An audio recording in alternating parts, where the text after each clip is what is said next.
नमस्कार, आपण पाहत आहात सतर्क इंडिया न्यूज. पाहता सतर्क इंडिया न्यूज, प्रत्येक पाऊल लक्षात येतं. कोयना बस स्थानकाची अवस्था मोजते शेवटची घटका. निवडणूक लागल्या की नुसती आश्वासने आणि आश्वासनेच.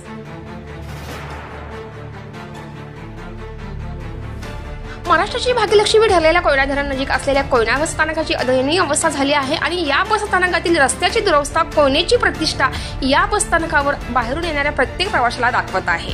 कोयना सध्या धरणामुळेच नाव राहिले असताना येथील पुढाऱ्यांना कोयनेची झालेली बिकट अवस्था का दिसत नाही, हा देखील प्रश्न इथं उपस्थित होताना दिसतो.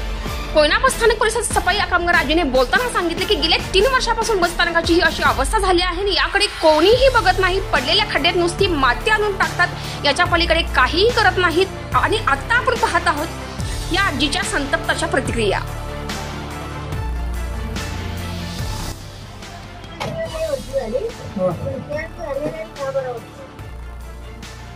त्यांची अवस्था कधीपासून झाली अशी? रस्ता असाच आहे का? दुरुस्ती कधी झाली होती का? दुरुस्ती माती आणून टाकते ते. बर, तेवढीच. डांबर वगैरे पडलं होतं का त्याच्यावर? नाही पडलं. मग इथं कोणी लक्ष दिलं नाही का स्टँड कडे? आता अजून असंच राहणार का स्टँड? करायचंच आहे. आता करायचं आहे काही.